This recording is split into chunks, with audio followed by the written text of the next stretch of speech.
Hello friend, कैसे हैं आप सब। आशा करते हैं आप लोग अच्छे होंगे।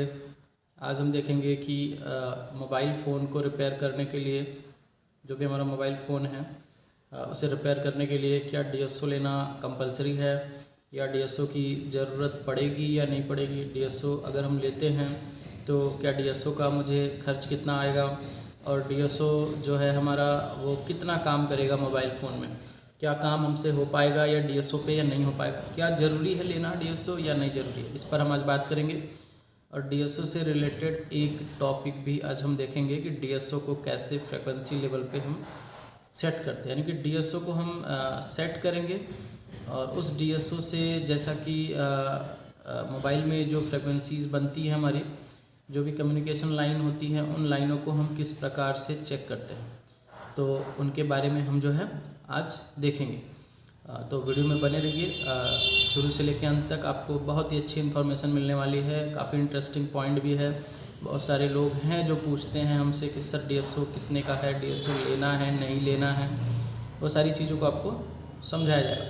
तो डीएसओ जो है हमारा मोबाइल में यूज़ करने के लिए, जैसे कि जो हमारी प्रोटोकॉल की लाइन है, जो हमारी कम्युनिकेशन लाइन है, I2C लाइन है, जो हमारी एक्सोइन क्लॉक की फ्रिक्वेंसी है, जो हमारी बेसबैंड क्लॉक है, जो हमारी स्लिप क्लॉक है, इन सभी सिग्नल्स को चेक करने के लिए हमारा डीएसओ इम्पॉर्टेंट होता है। हम IPI प्रोटोकॉल जो होती है हमारी डिस्प्ले के लिए, उनको चेक करने के लिए हमारा डीएसओ ज़रूरी होता है। तो डीएसओ यूज़ करने के लिए आपको डीएसओ के कुछ बेसिक स्टेप्स हैं जिनके बारे में पता होना चाहिए कि डीएसओ में ये बटन होता है और उसमें इस तरह से ये फंक्शन दिया हुआ था, तो उसको आज हम एक्सप्लेन करेंगे।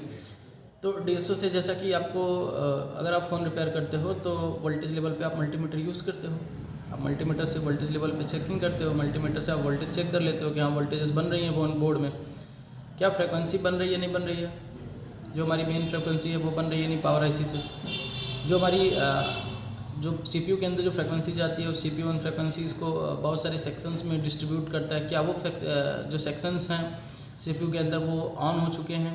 CPU चाहती है किसी दूसरे IC से कम्युनिकेट करना, I2C एड्रेस सेंड कर रही है नहीं कर रही है CPU, उस I2C एड्रेस के थ्रू CPU जो है एक दूसरे IC से कम्युनिकेट कर पा रही है नहीं कर पा रही, करने के लिए प्रॉपर रेडी है या नहीं रेडी है। ऐसा तो नहीं है कि CPU में प्रॉब्लम है। तो इन चीज़ों को जानने के लिए आपको DSO चाहिए। अगर आप विदाउट DSO यूज़ करते हो तो केवल आप वोल्टेज लेवल पे काम करते हो, जिससे क्या होता है कि आप केवल वोल्टेज को देखकर बस आप काम कर पाओगे, बाकी चीज़ें आपसे मिस होने वाली हैं। अगर किसी कम्युनिकेशन लाइन में डिस्टर्बेंस हो रहा है, किसी वजह से भी हो रहा होगा, तो आपको वो डिस्टर्बेंस पता नहीं चल पाएगा और आप केवल वोल्टेज लेवल पे बनाओगे, परेशान रहोगे।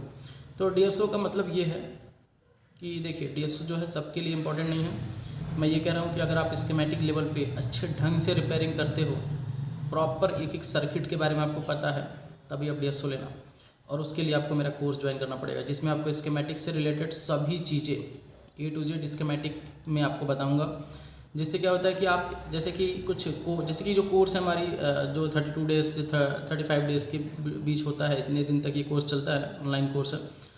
तो इसमें क्या होता है कि जैसे कि सभी फ़ोन के स्कीमेटिक को मैं इतने दिनों में नहीं कवर करूँगा आपको। जैसे कि मैं ऐसे स्कीमेटिक को कवर करता हूँ जो कॉमन होते हैं, जैसे कि इस प्रकार से होते हैं कि उनमें जो IC यूज़ की गई है वो बहुत सारे फ़ोन में यूनिवर्सल IC होती हैं। तो उन ICयों को जब आप स्कीमेटिक के थ्रू पढ़ोगे, उनके एक एक पिन डिटेल को लोगे, अच्छे से उनको समझ लोगे कि इन IC में ये सेक्शन होता है और उन IC में ये फंक्शन होता है, उनके साथ इतने सारे कंपोनेंट जुड़े होते हैं और उन कंपोनेंट के अंदर प्रॉब्लम आने से क्या क्या प्रॉब्लम आती है, एक एक पिन के बारे में जब आप जानोगे तब आपके लिए DSO इम्पॉर्टेंट है। अगर आपको पिन डिटेल नहीं पता है, कोई भी लाइन के बारे में इन्फॉर्मेशन नहीं है, कोई भी सर्किट की अच्छी इन्फॉर्मेशन नहीं है, DSO आपके लिए नहीं है। अगर आप DSO यूज़ करते हो तो आपको एक अच्छे लेवल पे सर्किट की समझ होनी चाहिए, ठीक है। तो आप हमारा कोर्स जो है ज्वाइन कर सकते हो, जिसमें आपको स्कीमेटिक से रिलेटेड सभी चीज़ें बताई जाएंगी। जिससे क्या होता है कि मैं ऐसे फ़ोन को सेलेक्ट करता हूँ, उसके स्कीमेटिक को, ऐसे फ़ोन के स्कीमेटिक को रीड करता हूँ जिसमें आपको बहुत ही सिंपल वे में धीरे धीरे एडवांस लेवल की तरफ ले जाएंगे। और काफ़ी एडवांस लेवल के स्कीमेटिक को भी आप इजीली जो है बहुत ही ईजी वे में आप उसको समझ सकते हो कि स्कीमेटिक में जो है वो क्या है, उसमें कौन सी लाइनें हमारी इंपॉर्टेंट हैं, कितनी सारी लाइनें उसमें हैं, कौन कौन सी IC यूज़ की गई है, किस IC से किस तरह से कनेक्शन बने हुए हैं, एक IC से दूसरी IC किस प्रकार कनेक्टेड है, डेटा लेवल पे किस प्रकार कनेक्टेड है, पावर लेवल पे, रीसेट लेवल पे, वो सारी चीज़ें मैं आपको एक्सप्लेन करता हूँ क्लास में। जब आप उन सभी चीज़ों को जान लोगे तब आपके लिए जो भी हमारी ये एडवांस लेवल के जो इक्विपमेंट आते हैं रिपेयर करने के लिए, उनका भी यूज़ आप समझ पाओगे। अगर आपको स्कीमेटिक की समझ ही नहीं है तो फिर आप रिपेयर कहाँ कर पाओगे। तो उसके लिए आपको एक अच्छे जगह पे, जहाँ पे आपको लगता है कि आप सीख सकते हो, वहाँ पे आप ज्वाइन करो और आप अपने कोर्स को कंप्लीट करो। अपनी जो स्कीमेटिक का जो आपका नॉलेज है उसकी स्किल को आप क्या करो, इम्प्रूव कर लो, जिससे कि आप बोर्ड पे लाइव जब रिपेयर करो आप, तो आपको काफ़ी कुछ बोर्ड में दिखे, मतलब नज़रों से ही आपने ट्रेसिंग कर लिया कि ये सर्किट ऐसा होना चाहिए। तो उसके लिए आपको हमसे जुड़ना पड़ेगा और डिस्क्रिप्शन में दिए गए नंबर से आप कांटेक्ट कर सकते हैं। और कल से जो हमारा न्यू बैच स्टार्ट हो रहा है 22 मार्च से, उसकी टाइमिंग का पता लगा सकते हैं और उस कोर्स को आप ज्वाइन कर सकते हैं। ठीक है, तो चलिए स्टार्ट करते हैं। DSO पे चलते हैं और देखते हैं कि DSO में कितने बटन्स होते हैं और क्या क्या हमारी सेटिंग्स होती हैं। तो आपको समझ में आ गया होगा DSO लेना ज़रूरी है या नहीं ज़रूरी है। DSO नहीं होगा तो आप किस लेवल तक काम करोगे, DSO होगा तो आप किस लेवल तक काम करोगे।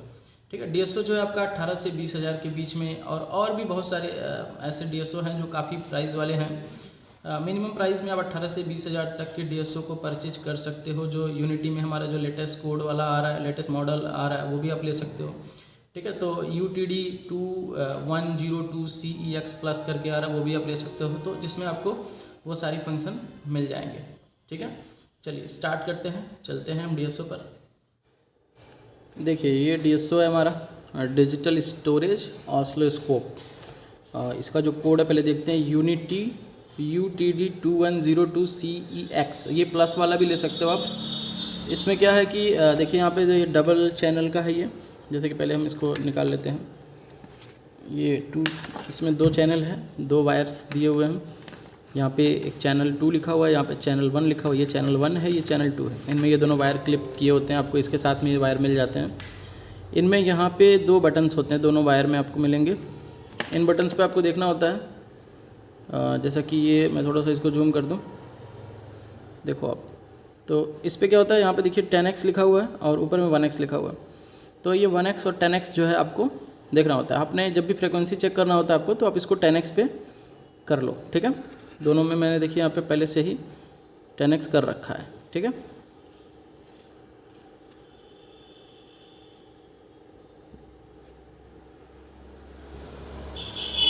देखिए 10x पे ये भी है। ये जो प्रॉब है, इसको थोड़ा सा हम जूम आउट कर दें। ये देखिए इस पे ये रोटेट करता है, ये ग्राउंड प्रॉब है। इसको हम निकाल भी सकते हैं, ऐसे बाहर ही खींच के निकाल सकते हैं और इसको हम इसमें लगा देते हैं। बस दबा दिया, लग गया ये वायर। इस वायर को आप निकाल के बड़ा भी कर सकते हो या फिर आप यूज़ कर सकते हो, ये तो कोई दिक्कत नहीं।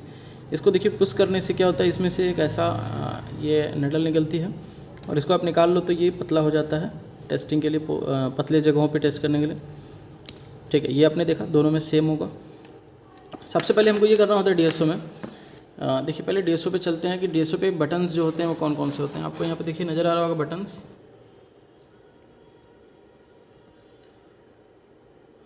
यहाँ पे देखिए ये रन और स्टॉप है, इस पर मैंने जैसे ही प्रेस किया, चलिए शुरू से पहले हम देखते हैं क्या क्या बटन होता है इसमें। देखिए फंक्शन 1 से लेके फंक्शन 5 तक के बटन है। USB है जिससे आप कंप्यूटर से इसको कनेक्ट कर सकते हो। ये मल्टीपर्पज़ पिन है जिसको दबा देने से क्या होता है, तुरंत हम जो भी चीज़ों को सेट किए तुरंत हम उसको यूज़ में ले सकते हैं।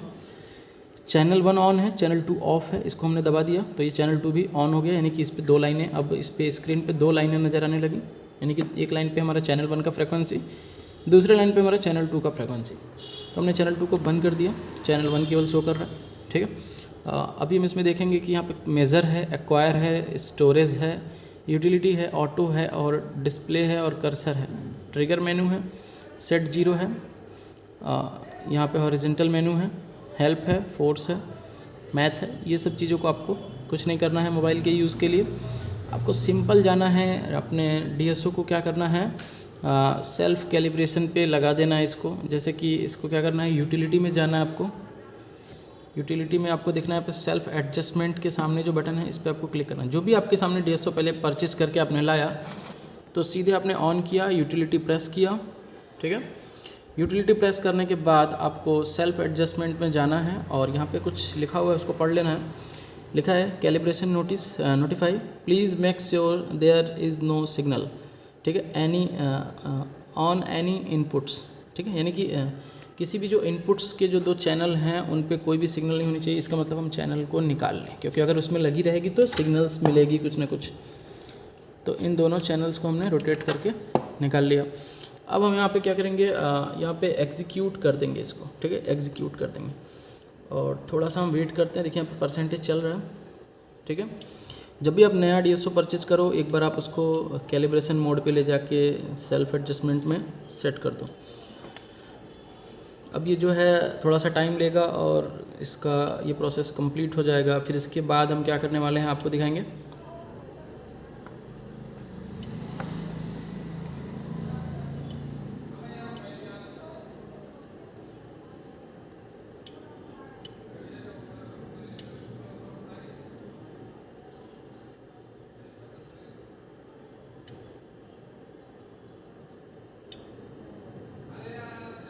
याद रहे अगर कोई सिग्नल्स अवेलेबल होगी प्रॉप्स पर तो ये परसेंटेज बढ़ेगी नहीं, जाके एक जगह पे रुक जाएगी, ये आगे नहीं बढ़ेगा प्रोसेस। सिग्नल्स नहीं मिलने चाहिए, कोई भी सिग्नल्स मिलेगी तो ये बढ़ेगा नहीं, ठीक है। ये देखिए हमारा ये कंप्लीट हो गया। अभी ऑटो में यहाँ पे देखिए 50 वोल्ट सेट हो गया और 20 micro second time division set हो गया। चैनल 2 ऑफ है, चैनल 1 का प्रोसेस दिख रहा है 50 वोल्ट। तो एक साइड में यहाँ पे हमको वोल्टेज का ये दिख रहा है और ये जो हमको दिख रहा है ये फ्रीक्वेंसी का दिख रहा है। तो इसमें जो ये बॉक्स बने हुए हैं, ये एक एक बॉक्स जो होगी वो 50 वोल्ट की होगी। इसमें ये एक यहाँ से अगर मिडिल लाइन से हम कैलकुलेट करें अप साइड में तो 50, 100 ऐसा ये हो जाएगा, ठीक है। 150, 200, 200 वोल्ट तक इस पर दिखेगी। लेकिन ये इतनी बड़ी वैल्यू को हमको चेक नहीं करना होता है, तो हम इसको ये एक बॉक्स को 50 अभी हम कंसिडर कर रहे हैं। जब हम इस नॉब को हम क्या करेंगे, घुमाएंगे, देखिए 200 वोल्ट तक ही चला गया, ठीक है। अभी इसको हम कम करते हैं, इस पर हमने क्या किया 2 वोल्ट सेट किया। तो ये एक बॉक्स जो है अप साइड की ओर जो है हमारी वर्टिकल डायरेक्शन में जो है वो हमारी क्या है, एक बॉक्स 2 वोल्ट की है। और जो हमारी टाइम डिवीज़न है एक बॉक्स के 2 लाइनों के बीच में जो हमारी हॉरिजॉन्टल डायरेक्शन में दिख रही है, इनके बीच की जो टाइम डिवीज़न है 20 माइक्रो सेकेंड है। इनको हम क्या करने वाले हैं 10 माइक्रो सेकेंड, यानी कि जो हमारी फ्रीक्वेंसी बनेगी ना, वो फ्रीक्वेंसी की जो कर्व बनेगी उनके बीच में जो टाइम डिवीज़न होगा 5 माइक्रो सेकेंड। तो इन वाले नॉब से, इस वाले जो नॉब से, यहाँ पे जो दिख रहा है हमको नॉब, इसके ऊपर क्या लिखा है, स्केल के नीचे लिखा है सेकेंड। यहाँ पे अगर आपको नहीं नज़र आ रहा होगा, थोड़ा सा मैं इसको उठा दूँ, लिखा है सेकेंड पर डिवीज़न, वोल्ट्स पर डिवीज़न, सेकेंड पर डिवीज़न। तो यहाँ पे सेकेंड है और यहाँ पे नैनो सेकेंड लिखा हुआ है। इस कॉर्नर पे अगर आप देखो तो यहाँ पे नैनो सेकेंड लिखा है, यहाँ पे सेकेंड लिखा है, यहाँ पे मिली वोल्ट लिखा है, यहाँ पे वोल्ट लिखा है। तो आपको क्या करना है कि अगर सेकेंड की तरफ चलना है तो आपको इधर रोटेट करना है।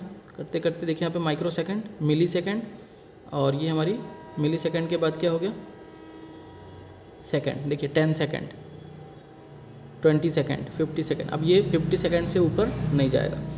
तो ये हमारा जो है 50 सेकेंड से लेके ये हमारा माइक्रो में जा रहा है। छोटा टाइम हो रहा है अब, ये और छोटा हो रहा है, माइक्रो में आ गया, और छोटा हो रहा है, और छोटा हो रहा है, नैनो तक जाएगा। देखिए नैनो सेकेंड हो गया हमारा। देखिए 10, 5, देखिए 2 नैनो सेकेंड से नीचे नहीं जाएगा और 50 सेकेंड से ऊपर नहीं जा रहा। टाइम डिवीज़न 50 सेकेंड से लेके 2 नैनो सेकेंड के बीच में है। इसको रोटेट कर करके हम उस टाइम डिवीज़न को अलग अलग टाइम डिवीज़न पे ला सकते हैं। अभी टाइम डिवीज़न हम क्यों चेंज करते हैं, वोल्टेज क्यों चेंज करते हैं, क्योंकि जैसे कि कोई लाइन है अगर I2C की, उसमें सपोज़ करिए कि हमारा 1.8 वोल्ट है, तो उसमें हमको 2 वोल्ट सेट करना चाहिए।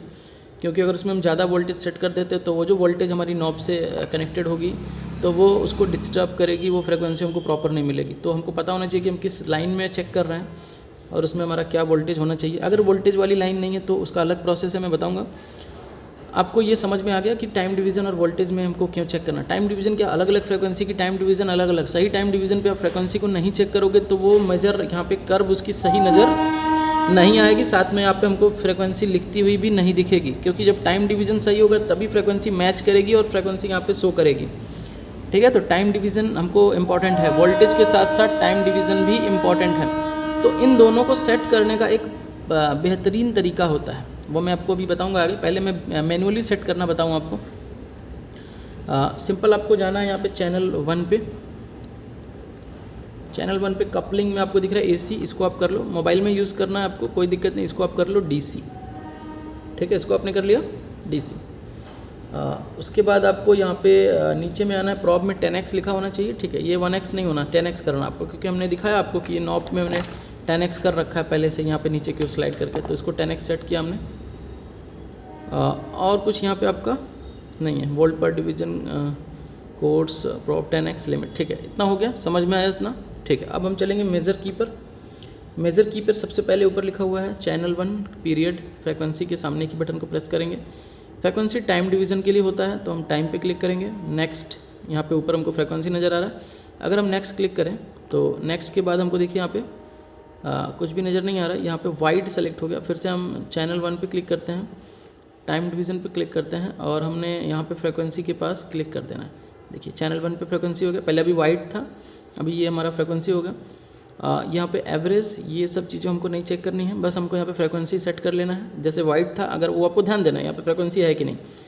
अगर यहाँ पे फ्रीक्वेंसी नहीं है, जैसे कि ऐसा हो गया, टाइम डिवीज़न पे हम आते हैं और यहाँ पे हमने पीरियड के सामने बटन क्लिक कर दिया, तो देखिए चैनल 1 पीरियड यहाँ पे लिख रहा है, फ्रीक्वेंसी नहीं शो कर पाएगा इस पर। तो हमको इसको क्या करना है, इसको हमको क्या करना है, यहाँ पे जाके फ्रीक्वेंसी सेलेक्ट कर देना, ताकि हमको सेकंड वाले कॉल, यहाँ पे नीचे वाले जो कॉलम दिख रही है, जो हमारी रो दिख रही है, इसमें हमको क्या दिखना है, फ्रीक्वेंसी। एवरेज वोल्टेज मिलेगा हमको, वाइट प्लस में और माइनस में, ठीक है, कोई दिक्कत नहीं, ये हमारा सेट हो गया। इसके बाद हमको यहाँ पे ट्रिगर मेनू नज़र आएगा, एक बटन ट्रिगर मेनू, इस पर हमको क्लिक करना है। और ट्रिगर मेनू में एसी कपलिंग है, इसको भी हम क्या कर देते हैं, हाफ रेक्टिफायर नहीं, फुल रेक्टिफायर नहीं, यहाँ पर डीसी पे हम कर लेते हैं इसको भी, ट्रिगर मेनू, ठीक है। और कपलिंग डीसी कर लिया हमने अभी यहाँ पे। इसी से इसके थ्रू हम दिखाएंगे आपको SPMI लॉजिक, सीपीयू का SPMI लॉजिक जो होता है, सिस्टम पावर मैनेजमेंट इंटरफेस, उसको हम चेक करेंगे और देखेंगे हमारा जो हमारा फ्रीक्वेंसी है वो शो हो रहा है नहीं हो रहा है, ठीक है। आइए हमने कर लिया, ट्रिगर मेनू भी हमने सेट कर लिया। अब जो है हम एक बार फिर से इसको देखिए, यहाँ पे हम कर्सर पे भी क्लिक करते हैं, आपको दिखाते हैं। कर्सर में ये टाइप दिखाएगा कि किस टाइप में आपको वो शो कराना है, ट्रैक टाइम वोल्टेज, तो कोई दिक्कत नहीं है, हम इसको ऑफ ही रहने देते हैं। डिस्प्ले में क्या है कि हमारा ये YT फ्रेम है, YT यानी कि ऊपर से नीचे Y, और ये टाइम डिवीज़न है, तो YT फ्रेम सही है। वेक्टर में है, ब्राइटनेस यहाँ पे हमारा 100% है, कोई दिक्कत नहीं। यूटिलिटी में आते हैं, सेल्फ एडजस्टमेंट देखा, डिस्प्ले मेनू 15 सेकंड, कोई दिक्कत नहीं। रिकॉर्डेड नहीं करना है, 1/3 यहाँ पे लिखा हुआ है, इसमें 3 पेजेस हैं। दूसरे में क्या है, स्किन चेंज हो जाएगा, ग्रिड ब्राइट, ये अलग अलग चीज़ें इसको, मतलब इसकी डिस्प्ले की सेटिंग के लिए है, तो इनको हमको नहीं छेड़ना है, जैसा है वैसे ही रहने देंगे। स्टोरेज में क्या है, यहाँ पे देखिए स्टोरेज में क्या है, कुछ भी शो नहीं हो रहा है। स्टोरेज में यहाँ पे ये स्टोरेज में देखिए वेब फॉर्म में दिखना हमको, सेटअप जो है हमारा वेब फॉर्म में है, लोड सेव, ये सब हमको छेड़छाड़ नहीं करना है यहाँ पे, इसको हम ऐसे रन देते हैं। नेक्स्ट पेज में क्या है देखते हैं, ये सेविंग हो गया, शायद सेव पे मैंने क्लिक कर दिया, तो ये जो फ्रीक्वेंसी यहाँ पे थी वो सेव हो गई इसके स्टोरेज में। नेक्स्ट पेज में चलते हैं, कोई दिक्कत नहीं है। डिस्क DSO है, इस पर हम एक्वायर में चलते हैं। एक्वायर में सिंपल जो है, इसको हम क्या कर लेते हैं, एवरेज, सिंपल को क्या कर लेते हैं, एवरेज। इसके बाद हम मेज़र में आ जाते हैं, फिर से सारा काम हो चुका है, कोई दिक्कत नहीं। अगर आप मैनुअली सेट नहीं कर पाते हो तो आपके लिए क्या करना है, आपके लिए यहाँ पे एक ऑटो बटन दिया हुआ है, देख रहे हो आपको यहाँ पे एक ऑटो बटन दिया हुआ है, इसका यूज़ करना आपको, ठीक है। कैसे करना है देखिए, जब भी आप किसी सिग्नल को चेक करो, पहले हम लगा लेते हैं अपने ये दोनों नॉब को, जो हमारी फ्रीक्वेंसी वाले प्रॉब्स हैं,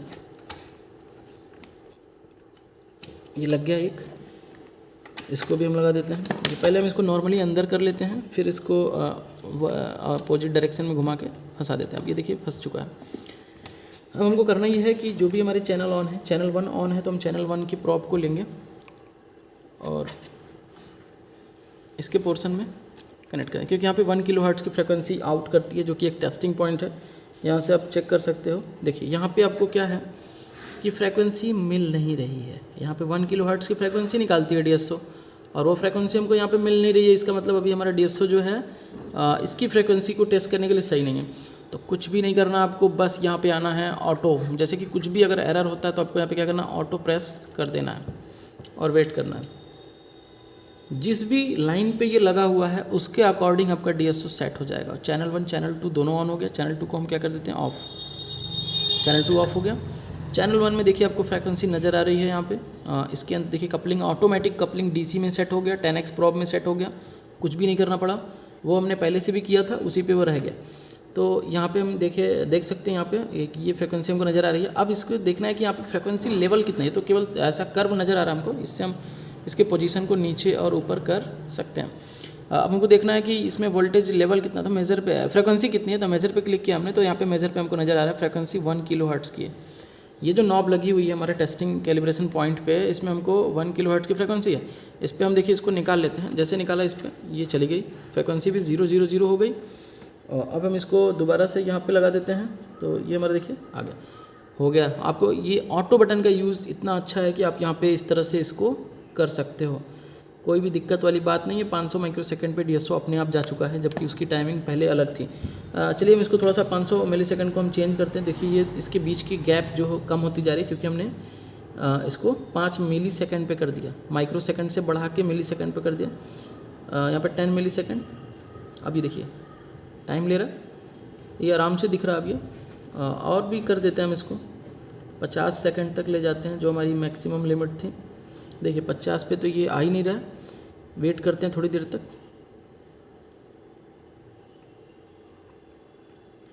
थोड़ी देर तक वेट करते हैं, देखना आप क्या होगा, अभी आपको समझ में आ जाएगा कि ये क्या है। देखिए यहाँ पे निकल रही है फ्रिक्वेंसी धीरे धीरे, यानी कि 50 सेकंड में एक कर्व पूरी हो रही है। 50 सेकंड में एक कर्व, यानी कि वो टाइम ले रहा है बहुत ज़्यादा। अभी इसको हम क्या करेंगे, अगर हम बढ़ा ले इसको 20 कर ले तो ये थोड़ा सा फास्ट हो जाएगा। देखिए थोड़ा सा फास्ट हो गया, पहले की तुलना में तेज़ आ रहा है। इसको हम और बढ़ा लेते हैं, कम कर लेते हैं, 10 कर लेते हैं। देखिए अब और तेज़ हो गया ये,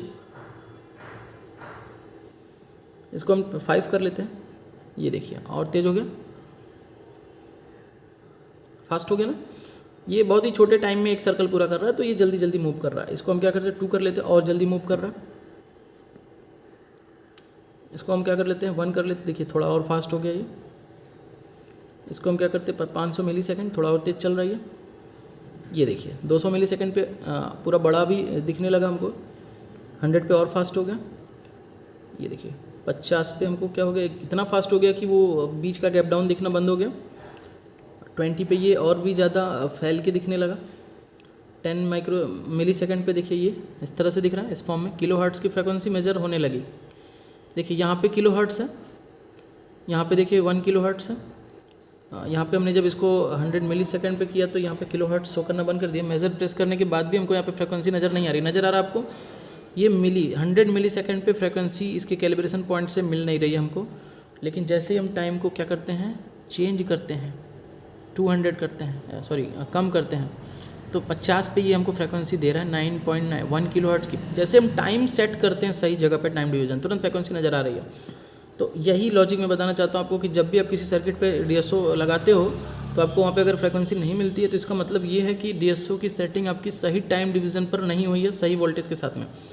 अब यहाँ पे देखिए 50 मिलीसेकंड से नीचे के जितने भी रेंजेस हैं, उन सब पे हमको ये फ्रिक्वेंसी नज़र आ रही है। धीरे धीरे इनके बीच की जो दूरी है वो बढ़ती जा रही है, क्योंकि हम यहाँ पे देखिए, यहाँ पे आके 50 माइक्रोसेकंड पे आके ये गायब हो गया।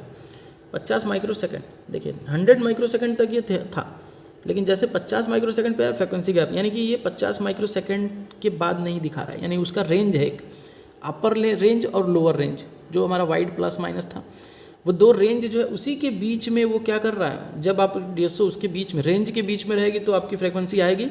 जब आप आउट ऑफ रेंज चले जाओगे तो आपकी फ्रिक्वेंसी स्क्रीन पे नज़र नहीं आएगी। जो फ्रिक्वेंसी आप मेजर कर रहे हो उसकी एक रेंज है, उस रेंज के बीच में आपका DSO सेट रहेगा तो आपको फ्रिक्वेंसी नज़र आएगी। उस रेंज से बाहर आप चले जाओगे तो आपको फ्रिक्वेंसी नज़र नहीं आएगा। तो सिंपल सा इसका लॉजिक है, आप ऑटो बटन प्रेस कर दो, जहाँ पे भी आप लगाओ फ्रिक्वेंसी वाली ट्रैक पे आप ऑटो बटन प्रेस कर दो, अपने आप फ्रिक्वेंसी सेट हो जाएगी, DSO उसके अकॉर्डिंग सेट हो जाएगा और आपको वो चीज़ें स्क्रीन पे दिखाएगा। तो चलिए चलते हैं, एक प्रैक्टिकल कर लेते हैं इसका, और आपको दिखाते हैं कि हम एक मोबाइल फ़ोन में जो है SPMI लॉजिक को और उसके साथ जो स्लिप क्लॉक है और जो बेसबैंड क्लॉक है उसको हम इससे किस प्रकार से हम चेक करते हैं।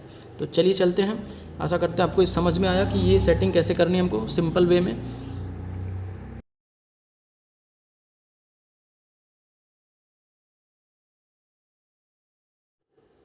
देखिए दोस्तों, यहाँ पे आपको स्क्रीन पर एक मोबाइल नज़र आ रहा होगा जिसमें आपको क्वालकॉम का प्रोसेसर है लगा हुआ। इसकी जो SPMI इंटरफेस है, सिस्टम पावर मैनेजमेंट इंटरफेस, इसी को हम इसमें अभी जैसे कि कैलिब्रेशन पे कनेक्टेड है 1 किलोहर्ट्ज़ की फ्रिक्वेंसी के लिए हमने सेट किया अभी कुछ देर पहले, ये ऑटो मोड में सेट है। इसी DSO के प्रॉब से हम जो है अभी SPMI लॉजिक के पॉइंटों पर हम चेक करेंगे। जैसे कि आपको नज़र आ रहा है यहाँ पे CPU के ये 2 NC पॉइंट नज़र आ रहे हैं जिनमें हमारा ये SPMI लॉजिक बनता है। इन्हीं पॉइंटों पर जो है हम आपको दिखाते हैं चेक करके कि ये हमारी बन रही है नहीं बन रही। तो हमने DSO से ये प्रॉप को निकाला, ये दोनों प्रॉप मोबाइल के ग्राउंड पोर्शन पे कहीं पर भी हम इसको कनेक्ट कर लेते हैं, एक वायर को, और दूसरे वायर को हम क्या करते हैं इसके पोर्शन में कनेक्ट करेंगे चार्जिंग, जैसे कि जहाँ पे हमको चेक करना है, और इसमें हम चार्जर को भी लगा लेते हैं। और यहाँ पे आपको नज़र आ रहा होगा पॉइंट जहाँ पे हमने इसको लगाया, यहाँ पे देखो आप फ्रीक्वेंसी यहाँ पे बन रही है। देखिए ये यहाँ पे बन रही है डेटा, दोनों साइड से कम्युनिकेशन हो रही है, एक साइड और ये दूसरा साइड, इधर में एक साइड। ये फुल लेंथ में आपका आना चाहिए, अगर आधे में आता है तो इसका मतलब जवाब नहीं आ रहा है। एक साइड से केवल कॉल किया जा रहा है, जवाब नहीं आ रहा है। ये दोनों साइड से आ रहा है तो कॉल का जवाब भी हमको मिल रहा है। एक लाइन पे हमने देखा, दूसरे पे भी हमको ऐसा ही, देखिए इधर दोनों साइड से आ रहा है। देखिए कंप्लीट ये कनेक्टेड हो रहा है, कंप्लीट कम्युनिकेशन हो रहा है कुछ देर के लिए, यानी कि जो हमारा कम्युनिकेशन हो रहा है यहाँ पे चल रहा है। SPMI लॉजिक जो हमारी है इनेबल हो चुकी है SPMI लॉजिक। तो इस तरह से हमने देखा कि दोनों पॉइंटों पे हमारा जो है SPMI लॉजिक बन रही है। इसी तरह से हम पावर IC के पास में लगे हुए जो कि हमारा क्लॉक है, बेसबैंड क्लॉक, उसको भी हम चेक कर सकते हैं, और जो हमारा स्लिप क्लॉक है उसको भी हम इसी रेंज पर चेक कर सकते हैं। आपको यहाँ पे एक रजिस्टर नज़र आ रहा होगा, इस पर हम चेक करते हैं तो आपको दिख रहा है यहाँ पे ये अलग ही थोड़ी सी वैल्यू शो कर रही है, 45 किलो हर्ट्ज़ के आसपास में। हम इसके वो रेंज को चेंज करेंगे। देखिए हम इसको क्या करते हैं, इसको हम माइक्रो लेवल में ले जाते हैं। यहाँ पे आपका ये फ्रीक्वेंसी मेजर नहीं हो रहा है सही से, तो इस पर हम एक बार फिर से अप साइड में देखते हैं। शायद मेरा प्रोब निकल गया होगा, यहाँ पे ठीक है, इस पर हमने लगा दिया। अब दोबारा से हम DSO के ऑटो बटन को प्रेस कर देते हैं। देखिए आपका ये जो नीचे का चैनल है इसको ऑफ कर देते हैं हम, ये ऑफ हो गया। अभी आपको स्क्रीन पे कुछ नज़र आ रहा है, मेजर बटन मैंने क्लिक किया, यहाँ पे देखो अब 19.2 मेगाहर्ट्ज़ ऑटो प्रेस किया मैंने उस प्लेस पर टच करने के बाद। अगर टच करने से पहले आप ऑटो प्रेस करते तो आपकी सेटिंग नहीं हो पाती, टच करने के बाद हमने ऑटो प्रेस किया तो ये सेटिंग हो गई। फ्रीक्वेंसी 19.2 मेगाहर्ट्ज़ की नज़र आने लगी, मैंने हटाया तो फ्रीक्वेंसी चली गई। दोबारा से जब हम इस पर लगाते हैं तो हमको ये फ्रीक्वेंसी नज़र आती है 19.2 मेगाहर्ट्ज़, 19.2 मेगाहर्ट्ज़। तो इसका मतलब है कि हमारे यहाँ पे बेसबैंड क्लॉक भी इस तरह से हमने चेक किया, ये बन रही है। और इसी रेंज पे हम अब जो है अगर SPMI को चेक करना चाहें फिर से, तो देखो आप SPMI पे जब हम चलते हैं तो ये इसकी जो है कम्युनिकेशन नहीं मिल रही है। क्यों ऐसा, क्यों ऐसा? इसलिए कि हमने अभी ऑटो प्रेस किया तो उसकी सेटिंग जो है सेल्फ टेस्ट में बदल गई और वो हमारा चला गया क्रिस्टल की फ्रीक्वेंसी के लिए, बेसबैंड के लिए। फिर से हम ऑटो प्रेस कर देते हैं,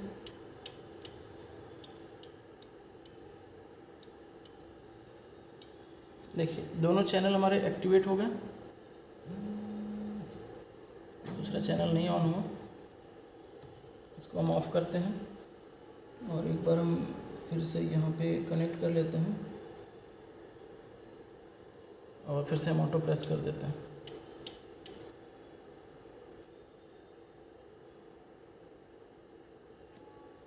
ये फ़ोन जो है हमारा अभी उसमें से कोई फ्रीक्वेंसी नहीं बन रही होगी क्योंकि ये डिस्कनेक्ट हो गया होगा पॉइंट।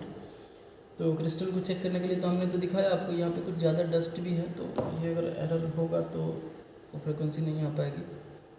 इसमें वोल्टेज नहीं होती है ना, इसलिए ये थोड़ा ज़्यादा डिस्टर्ब होता है लाइन। इसको हमने चेक किया कैसे करना है इसकी टेस्टिंग। अभी हम फिर से इसको सेट करते हैं स्लिप क्लॉक के लिए और इसमें हम एक बार दिखा दें आपको कि यहाँ पे जो है हमारा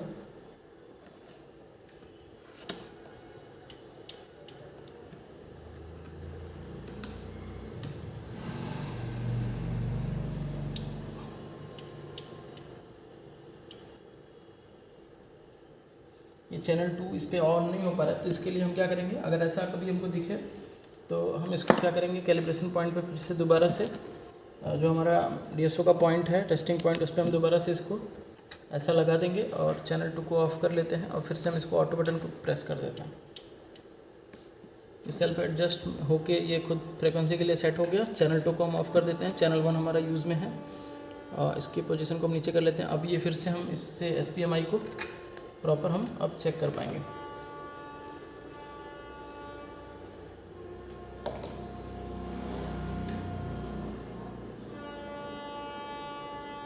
ठीक है, यहाँ पे जो है हमारा एक बार फिर से लगाना पड़ेगा, फ़ोन शायद ऑन नहीं हो पा रहा अभी। ग्राउंड पोर्शन भी सही जगह कनेक्टेड नहीं है। अब जो है इसको हम देखिए, कम्युनिकेशन हमको यहाँ पे नज़र आ रही है और मेजर की अगर हम प्रेस कर दें तो हमको फ्रिक्वेंसी भी उस टाइम पे नज़र आ रही है। तो इसका मतलब है कि हमारा जो फ़ोन है वो फिर से हमारा फ्रिक्वेंसी के लिए यहाँ पे सेट हो गया। देखिए दोनों तरफ से कम्युनिकेशन हुई। ठीक है, तो ये हमारा जो है दोनों रेंज को हम बारी बारी से चेक कर चुके। अब हम चेक करेंगे इसकी स्लिप क्लॉक। स्लिप क्लॉक यहीं पे बनती है, यहीं पे जो कुछ कंपोनेंट्स हैं वहाँ पे हमारा स्लिप क्लॉक बनता है 32 किलोहर्ट्ज़ के आसपास। स्कीमेटिक के थ्रू इनको कंफर्म किया जा सकता है कि ये कहाँ पे बनती है, लेकिन हमने इसको ढूंढ लिया। देखिए यहाँ पे 32 किलोहर्ट्ज़ की फ्रिक्वेंसी यहाँ पे प्रॉपर आपको नज़र आ रही है। इसको हम थोड़ा सा बड़ा कर दें।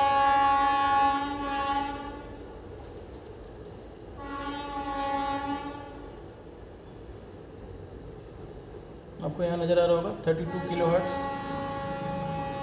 इसके पॉइंट पे 32.768 होता है ये। तो ये स्लिप क्लॉक भी हमारे यहाँ पे प्रॉपर मिल रही है। ठीक है, तो स्लिप क्लॉक हमारा जो है उसी पॉइंट पे मिल गया जिस पे हमने SPMI को चेक किया। लेकिन जब हमारा बेसबैंड चेक करना था तो उसके लिए हमने ऑटो बटन को एक बार फिर से प्रेस किया, जिससे हमारा मोबाइल जो है जिससे हमारा जो DSO है वो ऑटो सेल्फ एडजस्ट हो गया, मतलब अपने आप वो रीसेट हो गया और इस रेंज पर चला गया। देखिए इस पे हमारा जो है वो इस रेंज पर चला गया, जिससे क्या होने लगा कि हमको फ्रिक्वेंसी नज़र आने लगी DSO से निकलने वाली 100 किलोहर्ट्ज़। ठीक है, तो आशा करता हूँ आपको ये वीडियो समझ में आया कि DSO यूज़ कैसे करना है। अभी इसमें I2C की लाइन को हमने चेक नहीं किया। I2C की लाइन को मैंने प्रीवियस वीडियो में चेक कर रखा है, जिसमें हमारा एक Redmi 5A फ़ोन था जिसमें चार्जिंग की I2C प्रोटोकॉल एरर थी, उसमें कुछ डिस्टर्बेंस आ रहा था। तो उसको आप देखकर समझ सकते हो कि I2C लाइन को कैसे चेक करना है। आज के टॉपिक में हमने देखा कि SPMI लॉजिक हमारी जो प्रॉपर कम्युनिकेट कर रही है, दोनों साइड से जवाब आ रहा है, और साथ ही साथ हमने स्लिप क्लॉक और बेसबैंड क्लॉक को भी देखा और सेल्फ एडजस्ट किया DSO को। ऑटो बटन का यूज समझा DSO में, बहुत ही सिंपल यूज़ है DSO का, कुछ भी मुश्किल नहीं है यहाँ पे। तो अगर आप चाहते हैं मोबाइल रिपेयरिंग का कोर्स करना तो आप हमसे जुड़ सकते हैं। हमारे ऑनलाइन कोर्स को आप ज्वाइन कर सकते हैं, जिसमें आपको कंप्लीट स्कीमेटिक की एडवांस लेवल पे स्कीमेटिक सर्किट को, मतलब स्कीमेटिक डायग्राम को, जो सर्किट रेटिंग का जो तरीका होता है उसके अंदर जो सीक्रेट्स होते हैं वो सारी चीज़ों को बहुत ही सिंपल लैंग्वेज में, बहुत ही सिंपल वे में आपको समझाया जाएगा, जिससे आप बहुत ही आसानी से धीरे धीरे आप स्कीमेटिक को अपने ग्रिप में ले लोगे। मतलब आपको समझ में, अगर आप रिपेयरिंग करते हो आपको कुछ भी नहीं समझ में आता है, केवल आप रिपेयरिंग करते हो, प्रोसेसर चेंज कर लेते हो, रिवॉल्व कर लेते हो, MMC लगा लेते हो, निकाल लेते हो, पावर IC लगा लेते हो, निकाल लेते हो, लेकिन क्यों आपने लगाया, क्यों आपने निकाला, इसका पता नहीं है। सर्किट ट्रेसिंग नहीं आती। सर्किट ट्रेसिंग मैं दूंगा आपको, कंप्लीट दूंगा, कोई डाउट नहीं होगी। उसी के हिसाब से आप जो है सभी फ़ोन को अपने हिसाब से काम करोगे। आप जितना ज़्यादा उसमें प्रैक्टिस करोगे, दूसरे स्कीमेटिक को पढ़ोगे मेरे हिसाब से, जैसा मैं बताऊंगा आपको, तो आपको आपकी जो इन्फॉर्मेशन है, आपकी जो स्किल है वो और भी ज़्यादा अच्छे लेवल पे इंप्रूव करेगी। एक इंस्टीट्यूट लेवल पे आप ट्रेंड हो जाओगे, यानी कि इस लेवल पे आप पहुंच जाओगे कि एक इंस्टीट्यूट में आप उसको पढ़ा सकते हो, हार्डवेयर लेवल, जो आपका हार्डवेयर का जो स्कीमेटिक है। ठीक है, तो अगर वीडियो आपको अच्छा लगता है तो वीडियो को लाइक कर दें, चैनल पर नए तो चैनल को सब्सक्राइब कर लें और बेल आइकन प्रेस कर दें ताकि आने वाले वीडियो का नोटिफिकेशन आपको सबसे पहले मिल जाए। Thank you.